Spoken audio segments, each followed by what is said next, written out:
Nang magising si Natasha mula sa kanyang pagkakakomatose, maraming taon na ang nagdaan. Tumanda ng konti ang kanyang muka, namayat ng husto ang kanyang katawan, at nag-aaral na ang kanyang mga anak. She was gone for 7 years dahil sa car accident na sumira sa kanilang buhay. Nakalimutan niya kung paano magsalita at kumilos minsan. Mabilis lang ang 7 taon sa maraming tao pero para sa kanya, nakakapanibago ang lahat.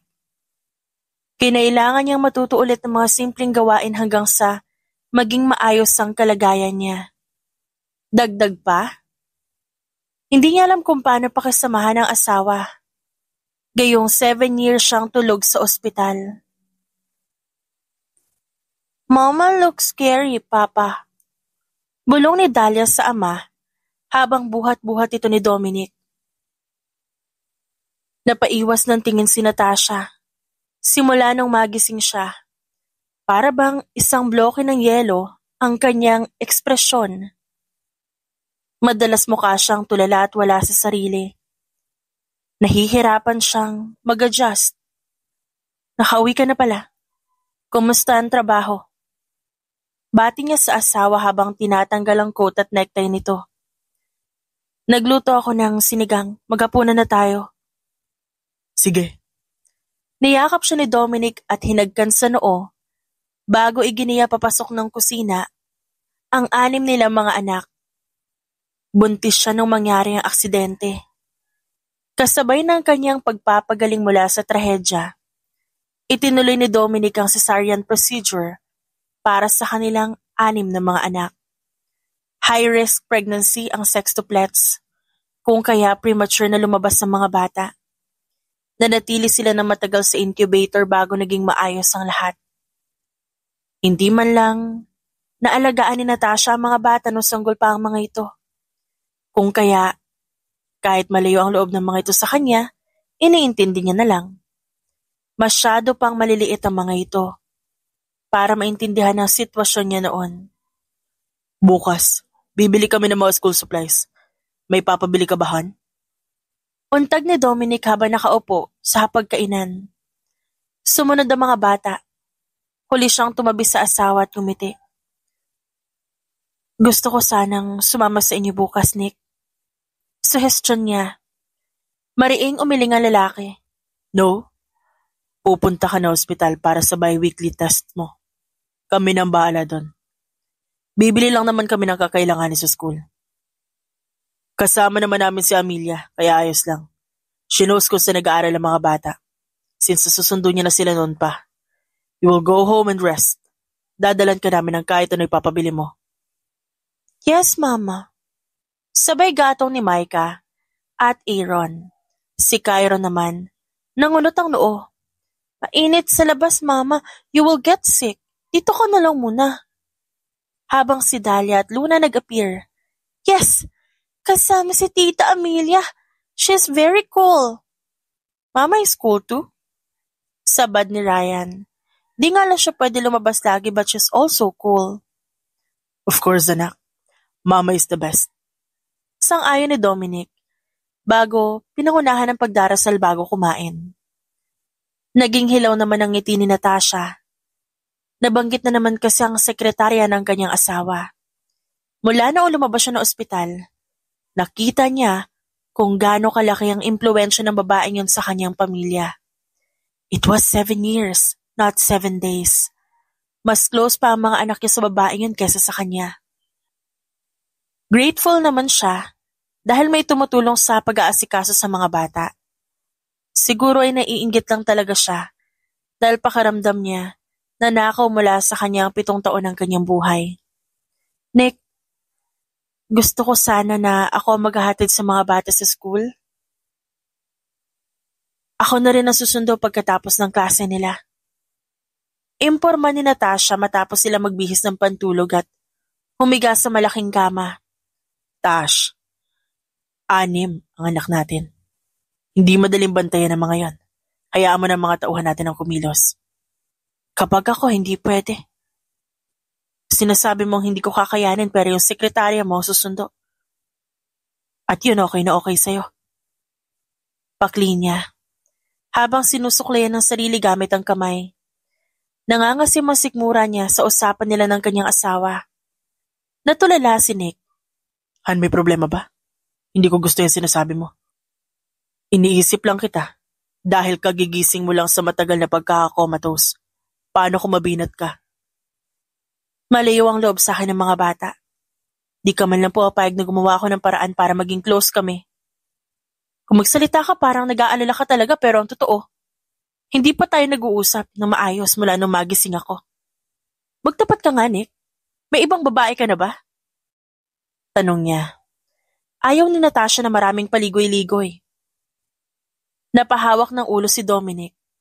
Tash, mali ang iniisip mo, okay? Sabi ni Amelia natural na ganyang bagay. Lalo na yung mga bata, hindi mo naman nakausap nun. Kahit ako aminin ko, nakakapanibago talaga. It was a miracle, hon. Ayoko lang na may mangyaring problema. I was planning a month-long celebration, oras na. Mabuti ang findings ng mga doktor sa'yo, magtiwala ka naman. 7 years kitang hinintay, ba't kita lolokohin? Nakahinga siya ng maluwag. Kung ganon, walang problema kung susunduin ko ang mga bata at kung bisitahin man kita sa opisina. Tapos, wala ka naman sigurong tinatago, di ba? Fine. Ipasusundo pa kita sa driver kung yan ang gusto mo. Ang kondisyon ko lang bago mo gawin yan, dapat cleared ka na sa ospital. Pinatay niya ang ilaw at humiga sa kabilang side ng kama. Nanatili si Dominic na nakaupo at tulala. Matutulog ka na, Tash? Napakurap siya. Oo. Malalim na ang gabi. Tas maaga ka pa sa trabaho bukas.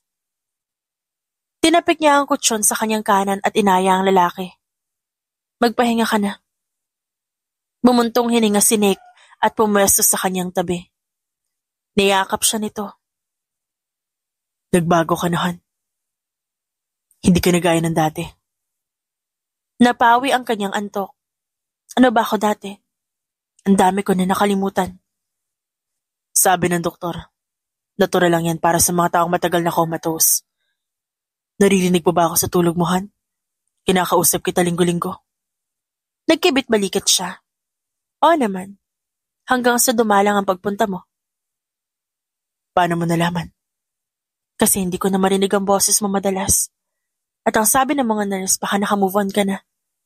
Nawala talagang lalaki ang loyal sa isang long-term comatose patient na gaya ko. Nang marinig kong kumanta ang mga bata, yun ang unang pagkakataon na dinala mo sila. Ayaw mo pa makilala nila ako? Niyakap siya ni Dominic ng mahigpit. Alam ng mga bata na nandun ka. Pumupunta sila sa'yo para tignan ka mula sa viewing room. Dahil ayoko may matapakan silang wire o may mapindot akong ano-ano sa loob. Hindi mo pa rin sinasagot ang tanong ko. Kung may iba ka na ba, Dominic? Huminga ng malalim ang lalaki. Ang daming pagkakataon na halos matempt ako na sumugal muli, Tash. Tagal mong nawala. At walang kasiguraduhan kung magigising ka pa pero nandun ka eh. Humihinga ka pa. Nariyan ang mga anak natin. Minsan binibisita kita kahit hating gabi. Para lang makonsensya ako sa mga pinag-iisip ko. There were lots of women out there. Pero ikaw ang ina ng 6 nating anak. Na-aksidente ka na at na-comatose. Hindi mo nakita ang unang salita nila. Ilang taon kang nag-survive na puro durog na pagkain ang dumadaloy sa lalamunan mo. Lahat yun. Sapat na rason para magpursige ako maghintay. You were a survivor, Tash. Napapikit siya.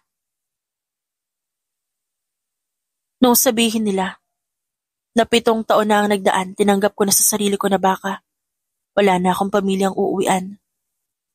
Baka may iba ka ng kinikilala na asawa o may iba ng kinikilalang nanay ang mga bata. At awa mo na lang ang nagtutulak na gastos ng pagpapa-ospital ko. Buti at di naman pala ganun na nangyari. Bakit mo ba tinatanong yung mga yan? Tash, seryoso. Babangungutin ako sa pinag-uusapan natin eh. Mapapanaginipan ko na naman yung araw na umalis ka para mag-grocery pero ngayon ka lang ulit nakauwi. Napangiwi siya sa sinabi nito. Hinagod niya ang braso ng lalaki. Pasensya na. Nasasayangan kasi ako sa panahon, Dominic. Para bang ninakaw sa atin yung mga taong dapat pala masaya tayo. Ang dami kong na-miss. Inalo siya nito. May panahon pa, Tash. Magiging teenager pa ang mga anak natin, magkokoleyo, magkakapamilya, magkakaanak. It's not too late. Mabawi ako.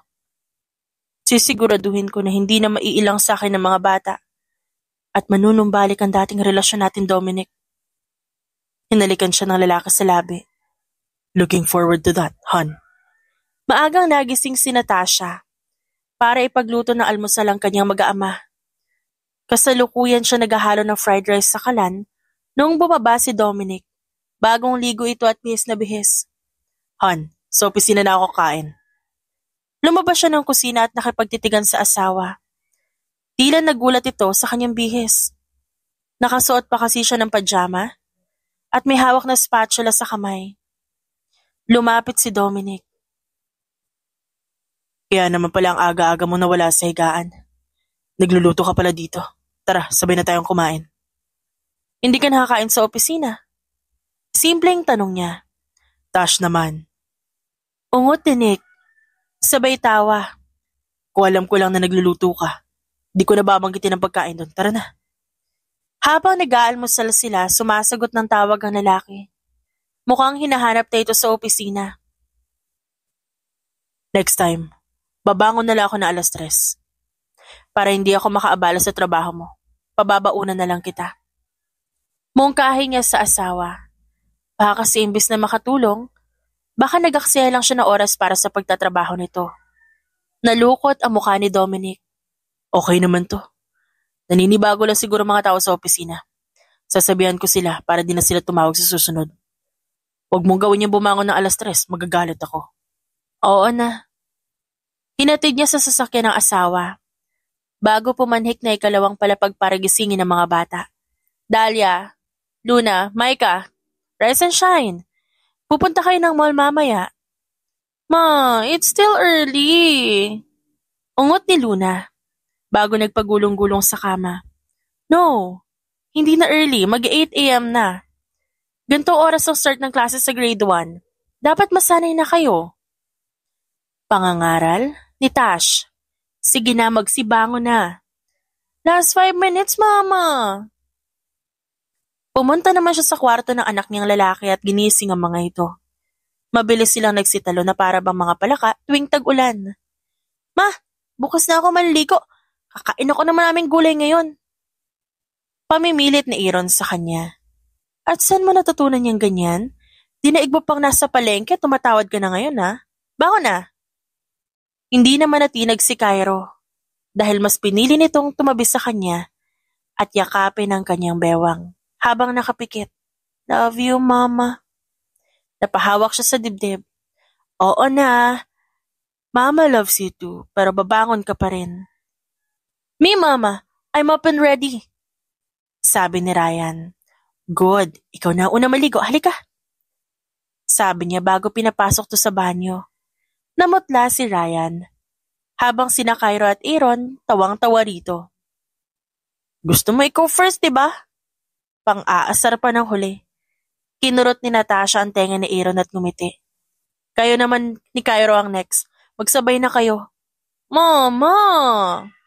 Pagpasok niya muli sa kwarto ng mga girls, nagtitiklop na ng higaan ng mga ito. Very good naman pala mga baby girls ko.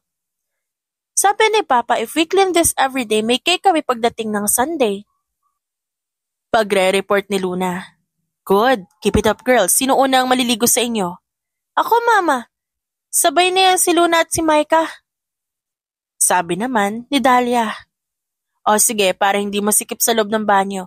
Bumaba na kayo agad pagkatapos ha? I will prepare some pancakes. Tuwang-tuwa na sumigaw ang mga ito. Bumaba na siya para ihanda ang almusal sa mga bata. Makalipas na ang ilang saglit, nakahanay na ang mga ito sa hapagkainan at naghihintay ng kanyang ihahain. Nilagyan niya ng plato ang harapan ng mga bata habang kumakain ang mga ito. Kumuha naman siya ng suklay para ayusan ang kanilang buhok. Thank you, Mama. Magalang na sabi ni Dahlia, saka siya hinalikan sa pisngi. Kumuha naman siya ng ribbon para kumpletuhin ang look ng kanyang girls. Pagdating naman sa mga boys, ginawa niyang slick back ang pagkakabrush ng buhok nila. Gaya na lang ng hairstyle ng kanilang ama. Ilang sandali pa, presentable ng tignan ng mga ito. Ang pupogi naman ng mga boys ko. Siyempre hindi naman magpapahuli ang mga girls. Ready na kayo for school, no? Yes, mama. Sana ikaw na po ang kasama namin sa school, sabi ni Luna. Nako, hindi pwede na mag-abang ako sa labas dahil grade 1 na kayo. Ganito na lang, susunduin ko kayo pagkatapos. Okay ba? Hanggang 3:00 lang naman ang pasok nyo. Yehey! Pagkatapos asikasuhin ng mga bata, siya naman ang naligo. Nang matapos siya sa paghahanda, bumaba si Natasha at nadatnan ng sekretarya ni Dominic na si Amelia. Sexy na sexy ito sa suot na corporate dress at high heels. Pinalalabas na nito ang mga bata nang hindi pa nagpapaalam sa kanya. Napasimango tuloy siya. Excuse me? Ba't pinapalabas mo sila na hindi nagsasabi sa akin? Tila nagulat pa si Amelia sa kanyang pagbaba. Hindi ito makagalaw na ilang segundo at nakatitig lang sa kanya. Are you Natasha? Tanong nito. Natasha Ashcroft? Mrs. Dominic. Sounds familiar? Kumalma ang babae at nagawa pang tumawa. Nope. Siguro kasi ngayon ko lang kayo na-meet in person. Humarap ito sa mga bata sa komunidad. Kailangan na nilang mamili ng school supplies. Sir Dominic gave me permission para ilabas sila. Hindi ba nabanggit ni Nick na nandito ako? Sekretarya kanya kaya dapat. Alam mo na, gising na ang misis niya mula sa pagkakakomatos at lahat ng bagay, basta ba may kinalaman sa mga bata dapat alam ko. Hindi mga tuta ang anak ko, Miss Amelia. May anak ka na ba? Kung may anak ka na, maintindihan mo ang ibig ko sabihin. Kung hindi pa niya naabutan ng mga ito, magugulat na lang siya pagkatapos niya mag-ayos na wala na ang kanyang mga anak. Wala pa po, ma'am. I'm single. Pero tinuturing ko rin naman po na para silang anak. Itong 6. Part of the job, lalo na nung wala po kayo dahil sa aksidente. Next time, i-make sure ko na alam niyo kung ilalabas sila.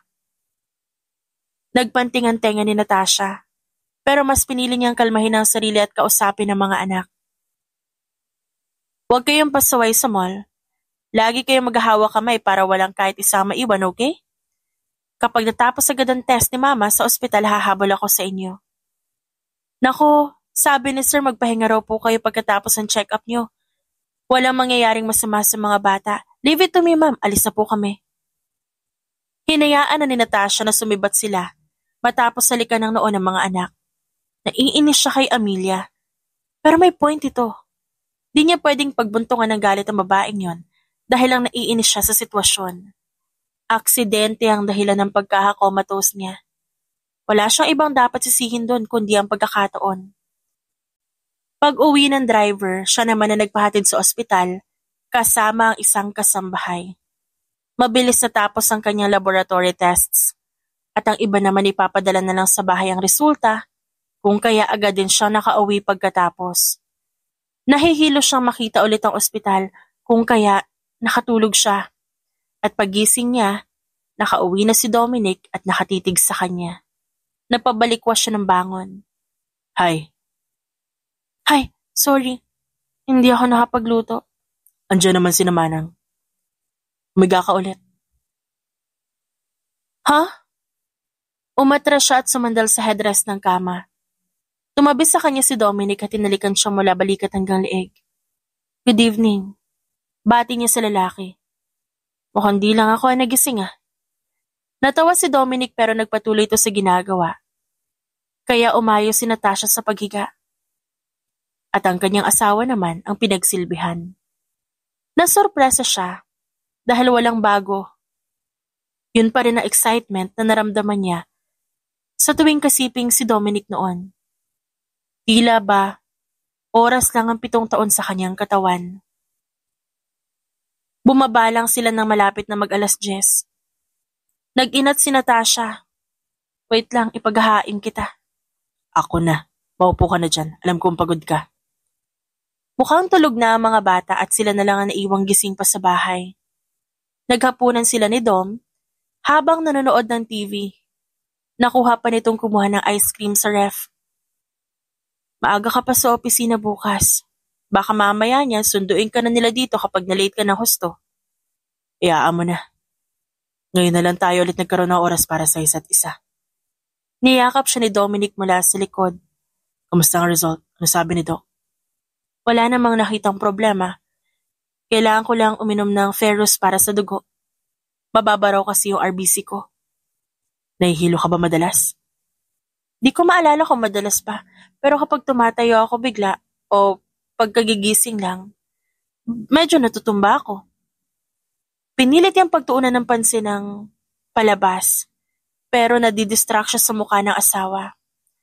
Gusto niya itanong dito kung nasa ng singsing. Ang totoo niyan, ayaw niya ipaalam kay Dominic na hanggang ngayon wala siyang maalala ng mga araw o buwan bago ang trahedyang yon. Sasabihan ko si Manang, huwag ka masyadong pakilusin dito sa bahay. Gagigising mo lang, Tash. Huwag mo isipin kung paano ka makakabawi sa mga bata. Ang alalahanin mo, yung kung paano ka agad makakabalik sa dati mong timbang. Ang lalim-lalim na ng buto mo dyan sa leeg. Yung cheekbones mo, dati naman hindi nagpapakita yan. Pero mula na ma-hospital ka, payat-payat mo na. Na-conscious siya sa katawan. Talaga? Oo. Nung hawakan kita dito. Tinuro nito ang kanyang tiyan at dibdib. Dati malaman-laman sila pero ngayon hindi na. Pakaramdam ko tuloy. Naghihirap tayo kasi hindi kita mapakain ng ayos. Wala akong ganang kumain eh. Masyadong maalat lahat. Babawiin ko na lang yan sa susunod. Good. Para naman hindi masayang pagtatrabaho ko. Kumakayod ako. Tapos ikaw parang walang ulam kung kumain. Tama na. Oo na. Kakain na ako sa tamang oras. Natawa si Dominic. Isinandal nito ang ulo sa balikat niya. Ilang saglit pa. Nakatulog na ito. Inayos niya ang pagkakahiga nito sa sofa at tumabi sa kabilang silya. Siya naman ang tumitig kay Dominic. Hindi niya maalala ang kasal nila. At yun ang pinaka-pinanghihinayangan ni Natasha sa nangyari. Sinabi ng doktor na normal naman ang mawala ng alaala bilang side effects sa nangyari. Hindi niya lang inasahan na ganun pala karaming alaala ang kanyang nakalimutan. Ayaw niya namang maghalughog sa mga pictures. Maiinggit lang siya sa dating sarili. Ang taong nakalimot, pakiramdam, ay sa ibang tao nangyari ang ibang bagay kahit papakitaan ng litrato na naranasan nila yon. Wala ang kilig at saya dahil nga hindi na maalala. Kahit sabihin ni Nick na hindi niya kailangan bumawi, mabigat sa dibdib niya ang isiping naiwan ng 7 taon ang kanyang mag-ama. May mas isasaya pa sila kung sisikapin niyang ibalik ang kanilang dating sigla. Kinalaunan, nagsimula na ang pag-aaral ng mga bata. Unti-unti namang tinutukan ni Natasha ang pag-exercise para simulan ng planong pagbabalik alindog. Mas ginandahan niya rin ang ayos sa sarili. Pumupunta siya tuwing lunch sa paaralan ng mga bata para maghatid ng baon at masigurong kumakain ng maayos sa mga ito. Good afternoon, ma'am. Bati ng gwardiya sa kanya. Tumango siya at dumiretso muna sa classroom ng kanyang mga boys. Kapag nahuli siya, baka maabutan niya lang na nasa plaza ang mga ito at tumatakbo na nakapaa. Lalo na si Aaron, na para bang allergic sa sapatos dahil naiinitan to pagsuot yon. Naabutan niya si Cairo na nakasimangot sa labas ng room. Masama ang tingin nito sa mga paa. Napansin sa wakas ni Natasha na wala ang isang pares ng suot nitong sapatos. Mama! Bati nito, bago itago ang paang nakamedyas lang. Ang aga mo po. Nasaan na yung sa sapatos mo? Ba't nasa labas ka? Lumuhod siya upang magharap ang kanilang muka. Magsabi ka kay mama. Di kaya nagpasaway ka sa teacher mo, kaya ka pinalabas? Umiling ang bata at di makatingin sa kanya ng maayos. Naningkit ang kanyang mga mata. May umaway ba sa'yo sa loob? Napapikit si Cairo na para bang problemadong problemado. Yung kapitbahay natin na si Clark, classmate namin siya and he hates me. Tinago niya isang shoes ko. Ha? Nasaan siya? Kausapin natin habang hindi pa tumutunog ang bell para sa lunch niyo. Ma, His papa is friends with Papa. Nung nag-fight kami dati sa party, sabi ni Miss Amelia, dapat di na namin ipaalam kay Papa ang nangyari. Ayoko may kaaway si Papa. Napapikit siya. Cairo, hindi solusyon yan ganyan. Kung inaaway ka ng kahit sino, kailangan sabihan mo kami. Kung ang mga kapatid mo ang inaway ni Clark, anong gagawin mo? I will fight him kung aawayin niya si Dahlia, Ryan, Micah, then Aaron, and Luna. Oh, kaya mo naman pala eh. Why can't you fight for yourself? Ikaw ang tina-target ng batang yon. Dapat gumanti ka. Para sa kanya, importanteng turuan ng mga bata na lumaban at ipagtanggol ang sarili para hindi sila tatameme lang sa harap ng pang-aabuso ng iba. Ipapalit din naman niya yung shoes ko mamaya. Hinihintay ko lang. It's okay. Sagot ni Cairo. Hindi pa rin matahimik si Natasha, kaya hinintay niyang magsilabasan ng mga bata. Nasa tabi niya na sina Aaron at Ryan. Parehong nagulat ang dalawa dahil kulang ang sapatos ni Cairo. Hindi pala magkasama sa isang pwesto ang tatlo sa seating arrangement. Dahil may katangkaran si Cairo, sa likod dito pinapaupo. Kinain ng monster ang shoes mo, Cairo? Seryosong tanong ni Ryan sa kapatid. Umupo pa ito para suriin ang paang nakamedyas lang. Ba't naiwan socks mo? Mabaho ba? Ayun yung monster na kumuha ng shoes ko. Tinuro ni Cairo ang isang bata. Mukhang kasama din ito ang nanay, kaya agad na lumapit si Natasha. Clark, yung shoes ni Cairo. Sabi niya rito. Nagulat ang bata sa kanya. Agad itong binuksan ng bag at binigay sa kanya ang sapatos na tinago. Here. Umiling siya rito bago kinausap ang ina ng bata. Mommy, kinukuha ng anak niya ang sapatos ng anak ko. At tinatago niya sa bag. Nakita naman nating dalawa. Ayoko na maulit pa to ha. Kasi ang labas kawawa ang anak ko. Clark! Oh my God, nakakahiya anak. Bulalas ng ina ng bata. Iniharap nito si Clark sa kanya. You say sorry. Pagpasensya niya na ang anak ko ha. Hindi talaga siya pala kaibigan. Ngayon ko lang nalaman na may ganito na pala nangyayari. Pareho silang nagulat nung abutin ni Cairo ang kamay ni Clark. We will talk dito sa playground, Mama. Paalam nito. Sumenya siya kina Ryan at Aaron na samahan ng dalawa. Ang ina naman ni Clark ay natawa. Ako nang bahala sa kanila. Salamat. May susunduin din kasi ako sa kabila. No problem. Pasaway din kasi talaga si Clark. Pinuntahan niya ang kanyang mga girls at halos malula dahil pinalilibutan sila ng mga kaklase. Date tayo mamaya! Excited na tili ni Micah na sinundan naman ang classmate nito. Sure! Tumikim siya at umiling. Oras na para kumain, tara na. Bye Luna! Bye Dahlia! See you later! Hi Mama, nasan si na Ryan? Tanong ni Micah. May kausap sila sa playground, doon na tayo kumain. Okay, look Ma, I have a star! Natuwa siya sa pagiging masigla ni Micah. Very good. Kapag good kayo lagi sa school, bibili tayo ng toys at the end of the month. Oh yes, me Mama, I have 2 stars. Ang galing ko, di ba? Tili naman ni Dahlia. Wala akong star, Mama, pero nasulat ko lahat ng nasa board. Natawa si Dahlia sa sinabi ng kapatid. Sinulat niya lahat, Mama, kahit yung orasan sa taas ng board, dinrawing niya. Natahimik si Luna, samantalang si Micah, naintriga sa ginawa ng kapatid. What? Let me see. Mamaya na, kumain na muna tayo. Saway niya. Pagkatapos nito dadalawin niya si Dominic at makikisakay na sa kotse ng asawa pag uwi.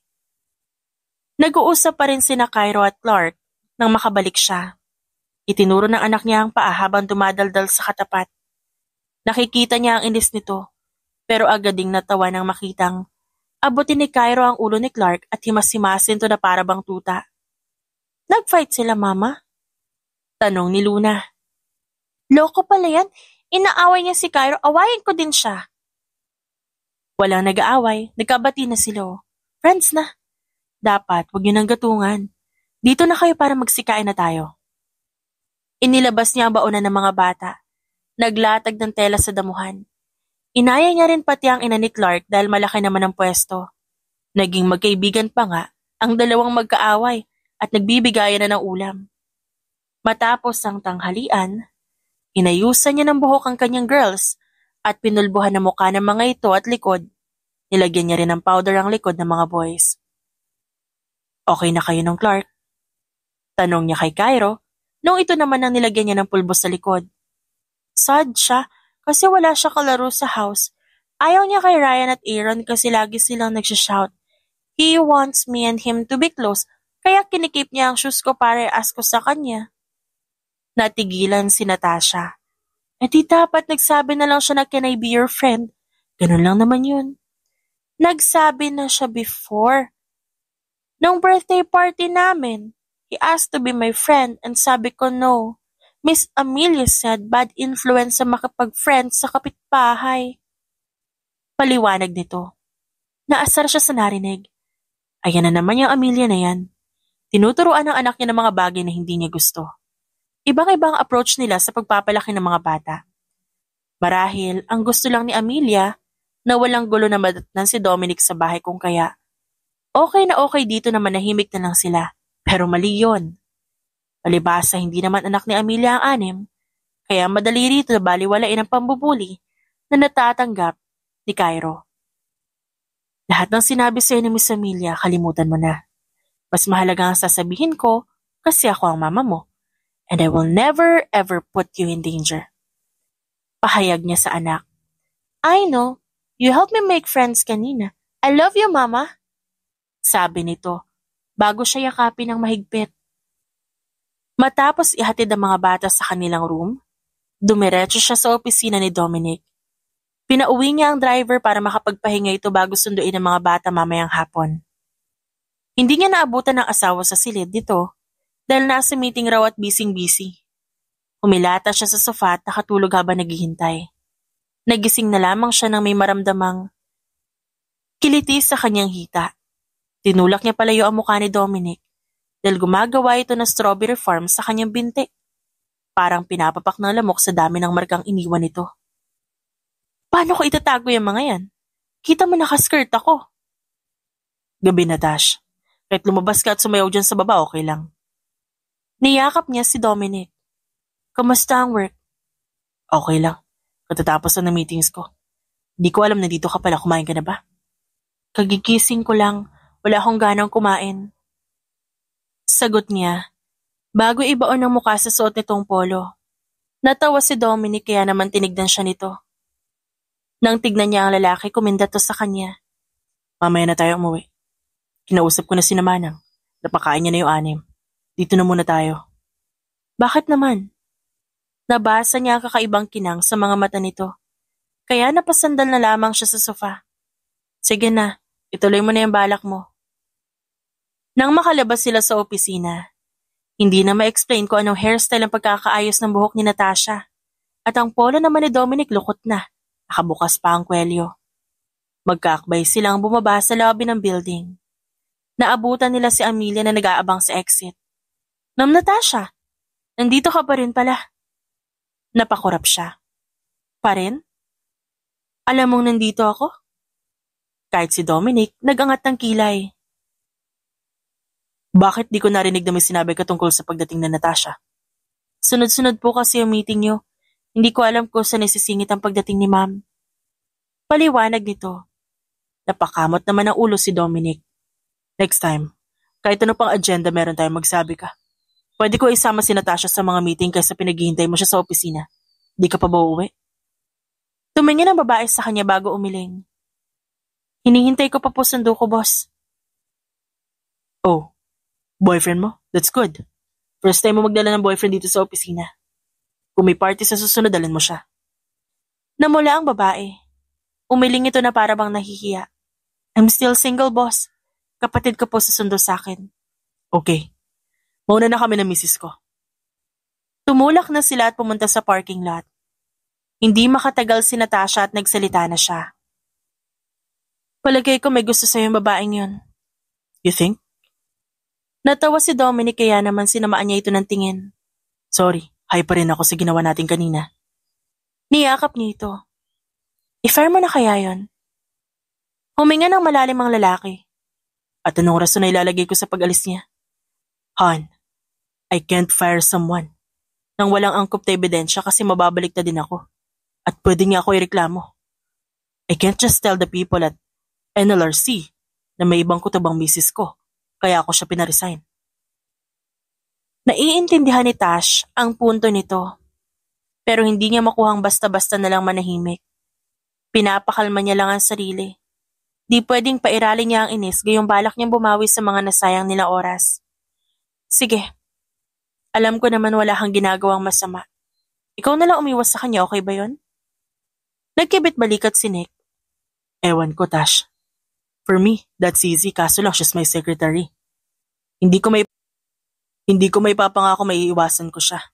Because she literally holds all the minutes of my meetings. Pero isa lang ang sigurado ako. Walang mali siyang pagtingin ko sa kanya. Even while you were sleeping at the hospital, Tash, hindi ko natipuhan si Amelia. Napangiti siya sa wakas. Sinabi mo yan kaya dapat panindigan mo. That's easy. Sabi nito, bago humirit ng last one, kung saan ginawa nila sa backseat ng kotse, ang ginagawa ng mag-asawa. Hindi pa man nakakauwi, para makapaghapunan, pakiramdam niya busog na siya. Here, nakita ko to online kaya pinadeliver ko to. Buksan mo. Ang laman ng kahon na binigay ni Dominic ay isang mamahaling kwintas. Napangiti siya. Di ba galing pa tong abroad? Oo naman, nagustuhan mo ba? Kahit ano basta galing sa'yo, okay na sa'kin. Sinimulan sa wakas ni Dominic ang pagdadrive, habang hawak-hawak ang kanyang kamay. Kumusta ang mga bata sa school? Tanong nito. Agad siyang nagkwento. Hindi niya inalala na baka mag-alala si Dom sa naging pag-handle niya sa sitwasyon o problema na kinaharap ni Cairo. Cairo is a good kid. Mabuti na lang napansin mo. Di ko alam na may ganyang karanasan pala ang anak natin sa school.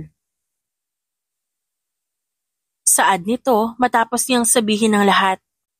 Huwag kang mag-alala, nandito naman ako. Aalalayan ko sila para di lumala ang problema. I'm not worrying. Dati pa man matapang ka na talaga. Nung nag-aaral pa tayo, halos susukin mo ako ng lapis sa mata dahil naiinis ka kapag inaasar kita. Naalala mo pa ba? Oo naman. Sino makakalimot ng ginagawa mo sa akin nun? Loko ka talaga. Nagkakilala sila ni Dominic dahil sa isang PE lesson. May isang beses na nagkasabay sila sa business management students pati na rin sa mga hospitality major para sa culmination ng kanilang Arnis performance. Agad na nahook si Dom sa kanyang ganda at palagi na ito nakabakod na para bang aso. Nung minsang magipit siya sa ipanggagasa sa kanya OJT, ito ang sumalo at hindi man lang humingi ng kapalit. Unti-unti niyang binayaran si Dominic hanggang sa matapos at sa wakas sinagot niya na ito. Nagtagal ang kanilang ligawan days, pero alam ni Tash sa loob-loob na wala nang iba at si Dominic lang ang kanyang pakakasalan. Nakaporma na ang kanyang plano habang buhay.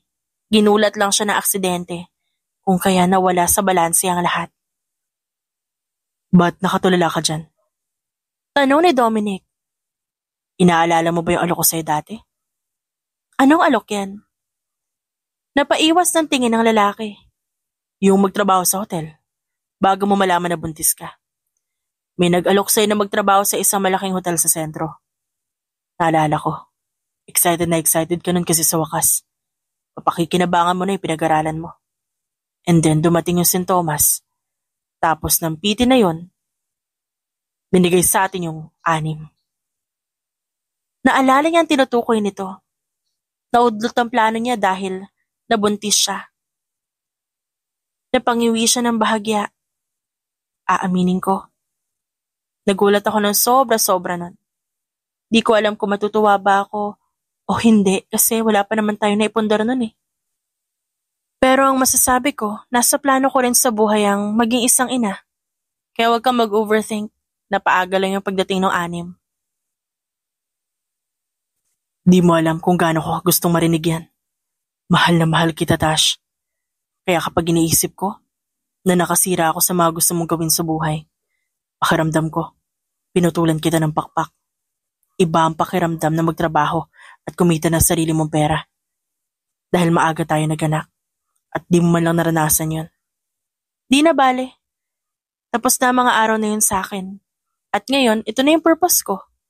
Sa totoo lang, ang swerte ko nga. Kasi dahil sa'yo, napapalaki ko ang mga bata na maayos at walang iniindang problema sa pera. Hindi lahat afford ang ganun, ha? Kaya maniwala ka kapag sinabi kong ayos lang. Napangiti si Dominic. I'm glad it's you, Tash. Masaya rin ako na ikaw ang napangasawa ko. Pag uwi nila ng bahay, pinaalalahanan niya ang lalaki tungkol sa kanilang pagsisimba sa makalawa. Nasiyahan naman si Dominic. Ngayon lang ulit kami makakapagsimba. Mabuti na lang talaga. Gumaling ka na. We should go and thank him every Sunday. Naisa katuparan naman ang gusto ng kanyang asawa. Dahil mula noon linggo-linggo na sila kung magsimba. Pagkatapos magpasalamat sa Diyos, kakain sila sa labas o di naman kaya mamamasyal. Ito ang pinakagusto niyang araw sa lahat. Dahil ramdam na ramdam niya ang pagiging buo ng pamilya kapag magkakasama silang tumatawa o kumakain. Kahit pa may mga sandali na na-overwhelm siya sa dami ng kanyang mga anak, kalauna nasanay na lang din siya sa ingay at kakulitan ng mga ito. Napaka-importante pa na mabigyan niya ng pantay-pantay na pagmamahal ang mga ito para hindi pagmulan ng sama ng loob. Dagdag pa, naging magkaibigan na rin sila ng nanay ni Clark na si Marie. Proof muna na married ka. Kailangan daw married lahat ng dadalaw eh. Sabi ng bride, gusto niya lahat ng guest, suot yung gown na gamit nila sa kanya-kanyang kasal para maging memorable sa lahat ng party. Daldal nito habang kumakain ang kanilang mga anak nung isang tanghali na nagkasabay sila. Ba't ba kasi di na lang yung ibang friend mo ang ayain mo? Eh di ba, naikwento mo na kasi na di mo maalala ang wedding day mo. Kaya gusto ko, kahit isuot mo na lang yung gown mo sa araw na yon. Tapos andun si Dominic, kahit paano mararamdaman mo yung ganap. Malay mo, maungkat sa alaala mo yung espesyal na araw na yon, eh di win-win para sa lahat. Tsaka yung mga friends ko hindi pa naman married. Fine. Susubukan ko maghanap ng pictures mamaya para isisend ko na lang sa'yo. Excited ka masyado sa party na yan, ha? Eh sino bang hindi? Ngayon lang ulit ako makakapagliwaliw, no? Tapos maisusuot ko pa yung wedding gown ko dati. Akala ko talaga hindi na masisilayan ng araw yung gown na yon. Di pa naman kami biniyayaan ni Joseph na isang baby girl. Imporma nito habang pinapaypayan ng sarili. Kahit maging siya, interesado sa reception party na yon. Gusto niya ibahagi kay Dominic ang balita. Kaya naman, pinuntahan niya ito sa opisina. Subalit, hindi niya nadata ng asawa sa silid nito. Mukhang may importante naman itong lakad. Siya naman na may iwan kasama ang mga papeles nito. Makalipas ang ilang sandali, pumasok si Amelia. Tinignan siya nito at bahagyang umiling. Bawal dyan sa recliner ni Sir Dominic. Baka may mawalang confidential papers dyan at ako yung masisi pag di agad mahanap. If you want, pwede kang maupo sa visitors lounge area. Kumunot ang kanyang noo. Is that how you treat your boss's wife? Wala man lang bati na kahit ano bago mo ako kausapin? Ipapaalala ko lang. Ako ang inuuwian ng lalaking pinagsisilbihan mo rito. Di ka man lang bagagalang sa akin? Laking gulat niya nung umiti ito at walang ganang umiling. Tinatawag lang kitang ma'am kapag andyan si sir at ang mga bata dahil ayoko ma-stress siya sa trabaho. Sobra-sobra na nga yun eh. Intindihan mo yung posisyon mo. Huwag kang nag-iilusyon, okay? Magkaiba tayo. I am needed here. Ikaw hindi. You know what? Sa dami ng iniri mo palabas para ka lang baboy na aanakan ni Sir Dom tuwing bored siya. Naitapon ni Tash ang hawak na ballpen at tumalsik ito sa pader malapit sa mukha ni Amelia. Tumayo siya at namewang. Saan mo nakuha ang lakas ng loob mo para sabihan ako ng ganyan? Akala mo ba talaga hindi kita papatulan porque nandito ka? Hindi parte ng company policy niyo ang palad ko. Kaya pag ito dumapos sa mukha mo, wag na wag kang tatawag ng referee. Lumapit sa kanyang babae at tumawa. Natasha, you are not an Ashcroft. Hindi ka pa kasal kay Dominic. Ako ang nag-handle ng mga papeles si Sir kaya alam ko ang lahat. Your children might be listed as his. Kasi tinanggap niya ang mga ito, pero ikaw? Philippines does not acknowledge common law partnership. Kaya kahit mag-live-in kayo na 100 taon, hindi kanya legal na asawa. You are not my boss. Lumipad ang kamay ni Tash at bumalot sa opisina ang matunog na sampal sa mukha ni Amelia. Tinulak niya ito paatras. Kainin mo ang kamao ko para magtigil ang pagkakalat mo ng maling balita. Hindi nagpatinag ang katapat niya at nakuha pang saktan siya pabalik. Nakapagsagupaan si Natasha at hindi siya nagpatalo dahil talagang pinagulong niya ito palabas ng silid. Tawagin mo si Dominic. Magsumbong ka. Live-in lang naman kami, di ba? Tignan natin kung sinong kakampihan sa ating dalawa. Singhal niya bago pabagsak na sinara ang pinto.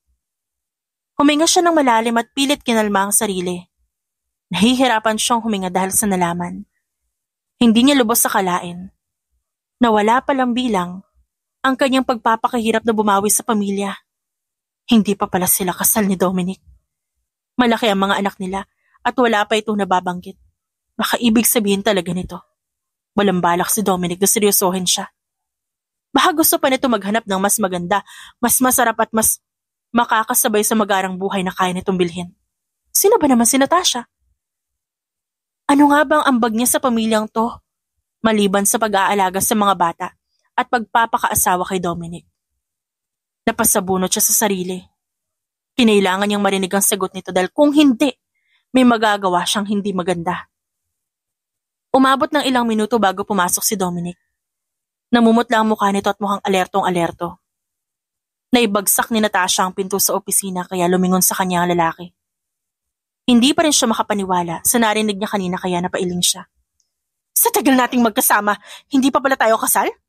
Wala ka bang balak sabihin sa akin to? Hindi pa sinabi sa akin ni Amelia, hindi ko pa malalaman. Naibuka ni Dominic ang bibig. Pero walang salita na kumawala. Umapaw ang galit sa puso ni Tash at sinugod niya ito para paulanan ng suntok sa dibdib. Manloloko ka! Manloloko! Tash, hon, stop! Sinangga nito ang kanyang kamay habang nagpapaliwanag. Magpapakasal naman tayo eh. Hindi ko lang alam kung paano sasabihin sa iyo ang totoo. You seem so happy. Tumigil siya sa pagwawala at sinamaan to ng tingin. Dahan-dahang napaatras si Dominic Cecilia hanggang sa maupo ito sa recliner. Really, Tash, magpapakasal naman talaga tayo. Nung maaksidente ka, our supposed wedding was just 5 days ahead. 5 days. Hindi ka umabot dahil naaksidente ka. At nakomatose ng 7 taon, pagising mo halos hindi na kita makausap. Sabi ng doktor, baka marami ka raw nakalimutan. Akala ko aalis kapag nalaman mo di pa tayo kasal. Kaya di ko sinabi sa'yo, look, we're so happy. And you took those happiness away all this time? Akala ko akin ka. Siguro nag-aabang ka lang na may babaeng mas namang saka na dumating, no? At yun ang dahilan kung di ka pa rin umaamin hanggang ngayon. Walang rason para itago mo ang totoo, Dominic. Asik niya habang dinuduro ang mukha nito. Tash, nawala lang sa isip ko, okay? Kahit ngayon mismo gusto mo maikasal sa West, gagawin ko. Talagang nakakalimot ako at walang mali siya doon. We go home every day, together. Nagsisimba tayo kada linggo. Tash, ba't ko naman sisiraan yung mga yon? Nawala sa isip mo? Ano kung may nangyari at napahamak ako ulit? O baka ikaw mismo mawala sa amin? Anong habol ko? Anong mangyayari sa amin ng mga bata? Nawala rin ba yun sa isip mo? You don't forget about wearing your clothes before going out. Pero ang karapatan ko bilang maging legal na misis mo, pagkakait mo sa akin. Dahil lang nakakalimot ka? Naririnig mo ba yung sarili mo, ha? Napahawak si Dominic sa ulo. Let's get married now. Umiling siya. Ngayon nagmamadali ka kasi napipilitan ka. You don't love me, Nick. Nagugustuhan mo lang ang pag-aalaga ko sa mga bata. Pati ang pagsisilbi ko bilang parausan sa'yo. Kaya kontento ka na sa ganito. Yung Amelia mong pakasalan mo. Total pareho naman kayo manloloko at oportunista. Hinubad niya ang suot na kwintas at tinapon sa mukha ni Dominic. Tumakbo siya paalis at nag-isip kung anong susunod na gagawin. Kailangan niya muna magpalamig ng galit. Dahil hanggang ngayon nanginginig pa rin siya. All this time. Halos ikagilty niya ang isiping kinalimutan niya ang araw ng kanilang kasal ni Dominic. Nag-imagine siya ng maraming ulit at natakot pang magtanong, habang iniisip na baka ma-offend ang asawa niya. Or supposed to be asawa niya pero hindi naman pala. Mag-isa pala siya sa ilusyong binubuo at mukhang walang balak si Dominic na tuparin ang kanyang pangarap. Pag-uwi niya sa bahay, agad siyang nag-impake ng gamit.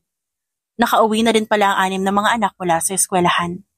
Kinausap niya ang mga bata na mawawala siya ng ilang araw para sa importanteng gagawin sa ospital bago nagpatuloy. Hindi pa man lumipas ang 30 minuto, sinugod naman siya ni Dominic sa kwarto. Dahlia, Aaron, labas muna kayo. Mag-uusap kami ni Mama. Sabi nito sa mga bata.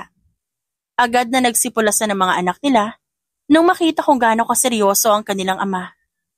Humalukip-kip si Natasha at pinagmasdan ang nakasarang pinto. Ano ngayon? Untag niya. Ba't ka aalis? Hindi mo ba iniisip ang mga bata? Umirap siya. Iniisip ko sila. Kaya nga aalis muna ako kasi hindi kita matagalan. Babalik ako kapag humupad yung galit ko. Yun lang. Tumabi ka dyan. Asar na tumingala si Dominic. Mali ko no hindi ko sinabi agad ang totoo. Kasalanan ko yun. At kung galit ka, naintindihan ko. Di ko pagtatakpan ng sarili ko, Tash. Tinitigan niya ito. Dahan-dahang umayos ng tayo si Dom at lumapit sa kanya. Huwag ganito, okay? Kung aalis ka, ibig sabihin.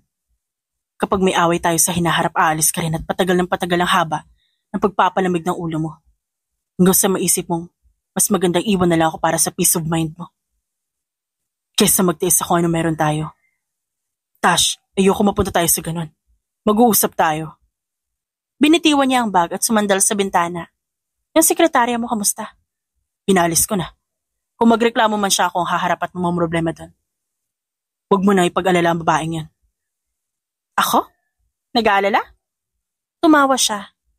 Tinatanong ko kung malala ba yung sugat niya kasi kung hindi, hahanapin ko siya para magka-part 2 kami. Hindi maganda ang binitawan niyang salita sa akin pero aaminin ko na buksan talaga yung mata ko dahil sa isiniwalat niya. Kilala mo na ako dapat, Nick? Alam mo kung paano ako magalit. Alam ko. Kaya ayaw kitang paalisin kasi alam na alam ko ang ugali mo. Tash, hindi mo ako nakita mong babae kahit kailan hindi ako nagloko. Yung paglilihim lang na nagawa kong mali. Yun lang yun. Kaya sana imbis na palakihin ang problema, dito na natin tapusin. Anong design ang gusto mo? Sino magiging abay natin? Kahit saan mo gusto, Tash, susunod ako. Lumuhod ito at pagapang na lumapit sa kanya. Nanginig ang labi niya dahil sa pinaghalo-halong emosyon. Ang ikinatatakot niya sa lahat, hindi ang pagtatago ni Dominic sa katotohanan. Pinakaayaw niya ay ang isipin na baka may iba tong babae. Kaya ganon-ganon na lang ito kung maglihim. Matatanggap niya kung maghirap man si Dominic o magkasakit. Basta wag lang ito maghanap ng ibang babae dahil hindi niya kaya yung sikmurain.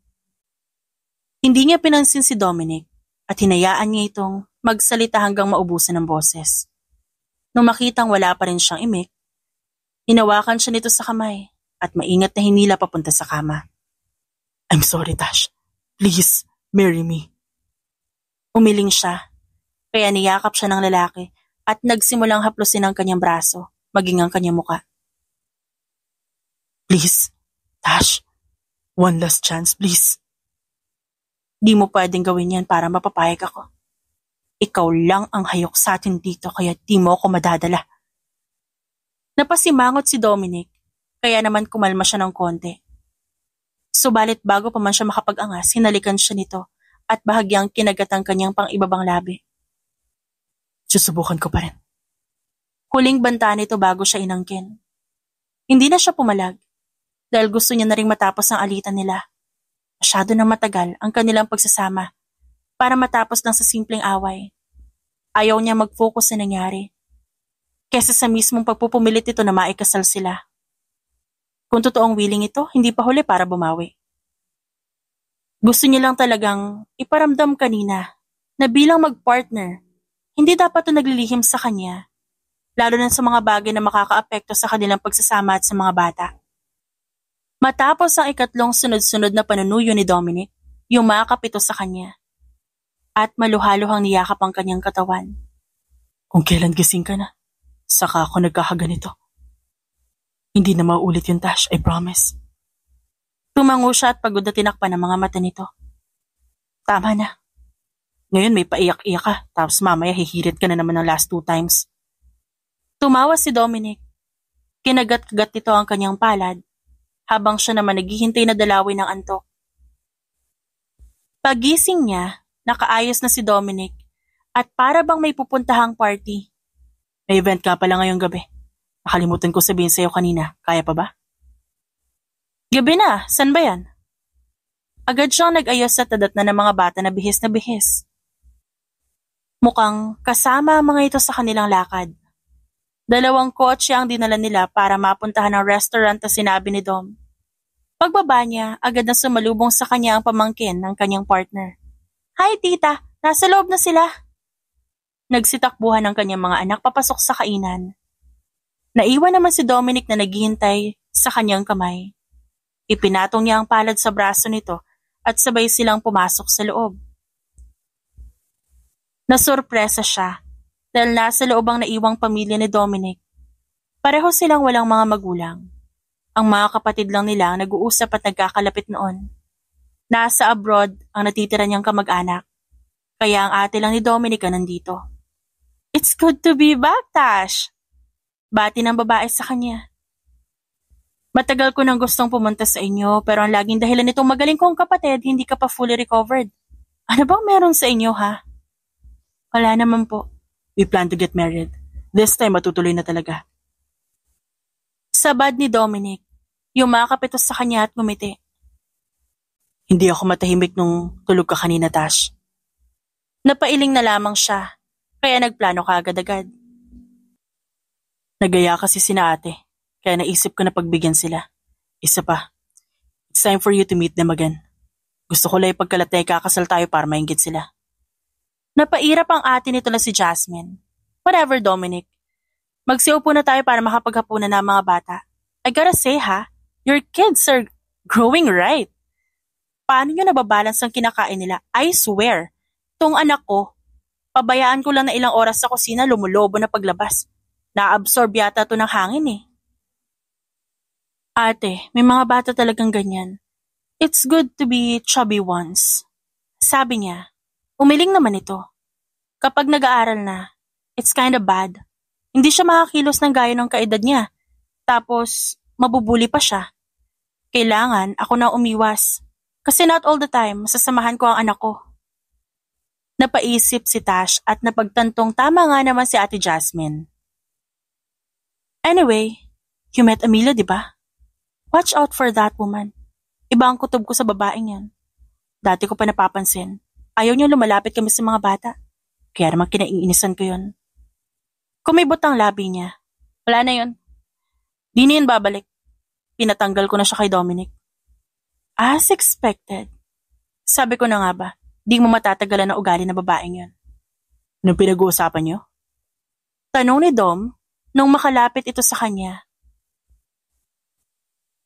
Wala naman. Sumimsim siya sa wine glass at kumindat dito. May pamalit ka na sa sekretary mo?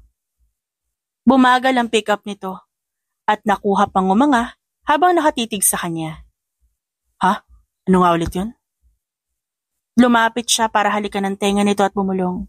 May nahanap ka na bang sekretary? Wala pa. I have a candidate in mind. Pero di ko pa sigurado kung papayag siya. She's family-oriented. Kaya baka di ko mapa-oo. Sino nasa isip mo? Ikaw. You have experience. Bagay tayo, tas alam ko magaling ka. Nope. Pasensya na. Di ko tatanggapin yan. Inilagay nito ang ulo sa kanyang balikat. Bakit naman? It's an opportunity for an office romance. Gaganahan ako sa trabaho kasi nandun ka. Precisely. Wala tayong matatapos kung dun ako. Di naman siguro. Tinitigan niya ito na mariin. Ano iniisip mo ngayon? I'm wondering kung gaano katibay ang mesa dun sa pantry na office ko. See? Napabungis-ngis si Dominic. Pwede ka namang humindi. Eh di natin gagawin. We will just work professionally. Pagdating sa'yo, hindi ako makakatanggi. Kaya wag mo na ipilit. Magiging kasabwat mo lang ako. Nasiyahan si Dominic sa kanyang sagot at halos buong gabi nitong hawak-hawak ang kanyang hita. O di naman kaya ang bewang. Pakiramdam ni Tash, bumabawi ito sa mga panahon na hindi sila magkatabi kung matulog. Hindi niya ito sinasaway dahil maging siya naman na-miss to ng sobra. Nang ikwento niya kay Maria ang kaganapan, nasurpresa din ito ng husto. Di makapaniwala ang babae na naglihim sa kanya si Dominic at napamura pa ito nang malaman kung paano sila nagkabati agad. Oh my! Di ka pa natatakot na baka maging 10 na yung anak mo? Grabe si Dominic ah! Yung bangis kakaiba? Napailing siya. Di ko rin maintindihan sarili ko eh. Alam ko na marami na yung anak namin, pero kasi hindi ko man lang naranasan na padedehin sila o makarga man lang. Ipinagkait sa akin ang pagkakataon na maging nanay kung kailan lahat iaasa nila sa akin.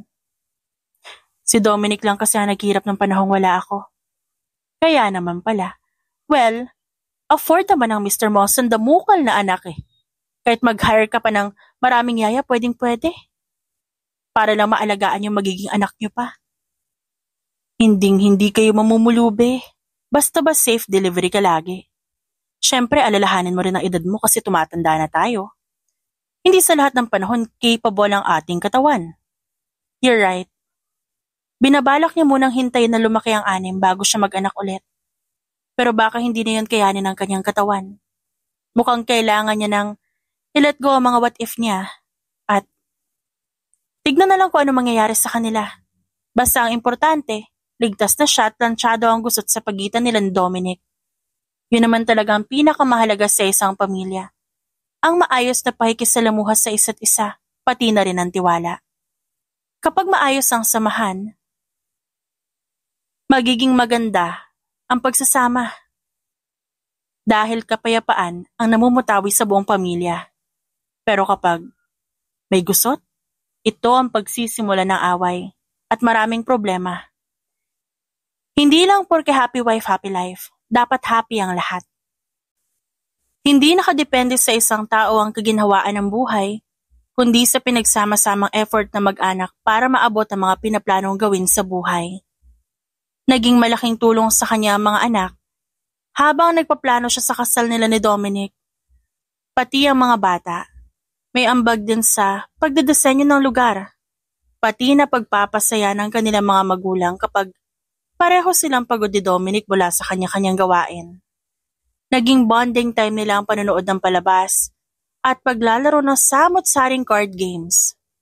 Nakiisa din si Ate Jasmine sa kanyang pagkilos para sa kanilang nalalapit na selebrasyon. Kabilaan ang kinokontak nitong mga vendors para hindi na siya mamroblema sa mga mahalagang bagay. Talagang binibigyan nito ng importansya ang kanyang desisyon bago magbayad at mag-book ng mga serbisyo. I want Clark to be there, Ma.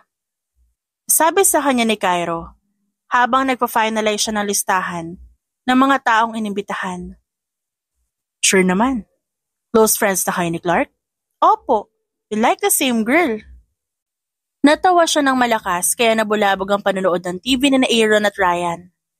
Ano yan, Mama? Mga dadalo na tao sa kasal namin ng papa niyo. May gusto ba kayong idagdag? Si Miss Amelia. Sabi nilang 3.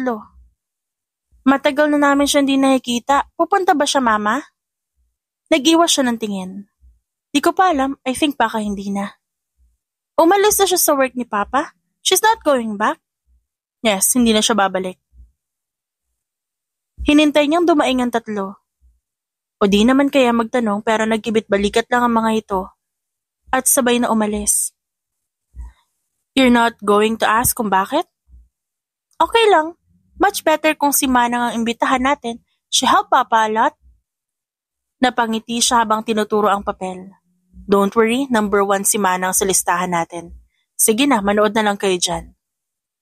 Sa araw ng kasal ni Natasha at Dominic, nabalot ang mundo ng kulay asul at rosas. Ang kanyang mga anak, para bang naglalakad na mannequin dahil sa cute na cute nitong mga bihis. Siya naman ay nakontento sa isang malapad at malaking bulaklaking gown. Siya ang tunay na showstopper sa selebrasyon. Sa ganda ng kanyang suot, na personal na pinagawa ni Dominic para sa kanya. Ito naman nagmala prinsipe sa suot na suit at naka-slick back na buhok. Nakasuot ito na salamin sa mata dahil sa dami na mahikinang nailaw sa silid. Nung maghudyat na ang coordinator at tumunog ang musika, para ding tambol na kinalampag ang kanyang puso. Bumukas ang malaking pinto at dumiretso ang kanyang tingin kay Dominic. Ang pag-iisang dibdib na minsang pinigilan ng trahedya, ngayon ay matutuloy na sa wakas. Tinanggal na nito ang suot na salamin sa mata. Kitang-kita rito ang excitement at konting luha. Pinaliligiran sila ng mga taong sumusuporta upang mairaos ang araw na yon. Hindi bumagyo, banayad ang hangin, at maging ang pare nakangiti. Pareho silang sumagot ng I do sa kanya-kanyang pangako. Alam niya na kahit wala ang panunumpang yon, napatunayan na ni Dominic ang sarili sa kanya. Hinintay siya nito ng walang kasiguraduhan. Inalagaan ito ang kanilang mga anak at pinakilala siya sa mga ito kahit pa may tsansang bumigay siya anumang araw mula noon. Nang matapos ang seremonya, nagsilipatan na ang lahat sa kanilang reception area. Maraming kababaihan na nag-e-enjoy dahil tila ba naibalik ang dating sigla ng mga ito habang inaalala ang mga araw kung saan sila ang pinakamaganda sa lahat. Hindi nagsisi si Tash dahil maging si Ate Jasmine ay talagang napaiyak sa kanyang party. It's like I'm celebrating you and my marriage at once. Nakakatuwa. Nagulantang naman si Dominic nung una pero agad tong natawa dahil sa setup ng kanilang reception. Creative and sentimental Hindi ko original idea to. May kakilala si Maria at naisip kong ba't di ko na lang kaya gayahin? Nakakatuwa kaya? Oh yes. Ang saya makitang lahat sila in-experience din ang araw na to. Hindi lang simpleng nakikidalo sa party natin. Tama. Inilingkis niya ang braso kay Dominic at tinignan ang kanilang mga kamay. Ang ganda-ganda nitong singsing. Yan sana ibibigay ko sa iyo noon kaso na udlot. Ngayon, naipasuot ko na sa iyo nang walang hadlang. Tignan mo, kasyang-kasya pa rin sa iyo. Napangiti siya dahil doon. Our wedding is meant to happen. Hindi nga lang sa panahong inasahan natin dati. May mga balakid sa buhay natin na tayo lang mismo makakapag-alis. Mga maling pananaw na dapat baguhin habang maaga pa. Mga taong alam nating mapagkakatiwalaan, pero kalaunan, nagiging masama ugali. Pero pinipilit pa rin nating panghawakan alang-alang sa panahong pinagsamahan. Minsan kailangang mang-iwan para sa ikauunlad na ating sarili. Gaya na lang ng paglipat sa mas magandang lugar. Kailangang iwan ang mga hindi na kailangan at isama lamang ay yung mga kapaki-pakinabang at may halaga. Nang malapit na matapos ang party, dinala siya ni Dominic sa labas at nagpaalam na may kukunin lang. Nagulat na lamang siya nung isakay siya nito sa kotse at nagmaneho paalis sa party. Akala ko ba may kukunin ka? Kukunin ko lang yung honeymoon voucher ko with my missus. Paano ang mga bata? Kinuntsaba ko na sila manang, huwag ka mag-alala. Matapos ang ilang saglit, itinigil nito ang isang sasakyan sa isang villa. Nalula siya sa ganda at laki ng lugar. Tignan mo, modern design, maraming mesa. Imagine the positions we can do. Napatakip siya ng tenga. Paano niya ma-appreciate ang lugar kung katawan niya ang gusto nitong i-explore? Naunang naging biktima nila ang mga kwarto sa loob bago lumipat sa labas maging sa pool. Kung dati may hiya pa si Tash sa katawan, ngayon matagal nang nalusaw yon, lalo pat si Dominic ang kanyang kasama. Akala ko sapat na yung ginagawa natin sa bahay. Saan mo naman napulot yung mga yon, ha? Tanong niya rito. Kanina, ang daming sinabi sa akin ni Kuya. Di ako makapaniwala nung una pero mukhang worth it naman. Inilayo niya rito ang tingin at piniling pinagmasdan ng langit. Magluluto lang ako saglit. May gusto ka bang kainin? Kahit ano. Napapangiti siya habang iniisip ang mga anak pati ang asawa niya. Marami siyang plano sa kanyang mga Wonder Girls at Wonder Boys. Gusto niya ibigay ang lahat ng pangangailangan ng mga ito at suportahan ng mga ito sa gusto nilang gawin sa buhay. Bumalik si Dominic sa kanyang harapan at binuhat siya. Di pa ako tapos magluto. That's okay. Ako na lang. Mag-i-steam ako ng food. Seafood na lang. Nagulat na lang siya dahil sa minsang pagiging malambing ng asawa. Natural ang pagiging malambing ni Dominic, pero minsan nag-uumapaw ito.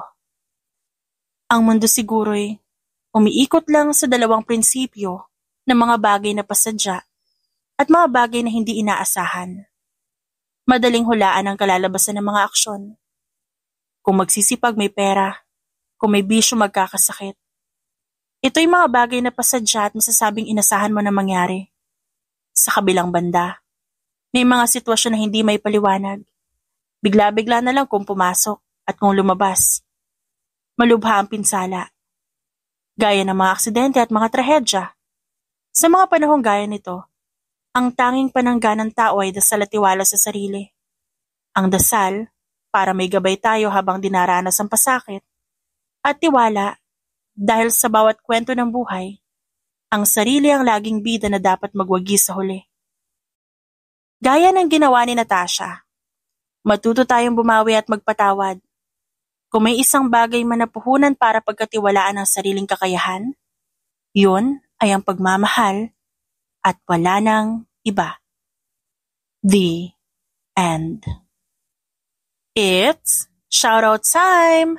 Shoutout kina Joy Acohido, Janet Best, Presbyteros Rose, Maria Cristeta, Mary Tauring, Rowena De Leon, Anita Hernando, Luz Fiminda Malyare, Lelani Tagamolila, Jezebel Acepcion, Gloria Soleza, Merlilian, Ara Adjani, Randel Barnaquea, Maria Saklot, at Nerlita Guerzon. Maraming salamat po sa inyong lahat.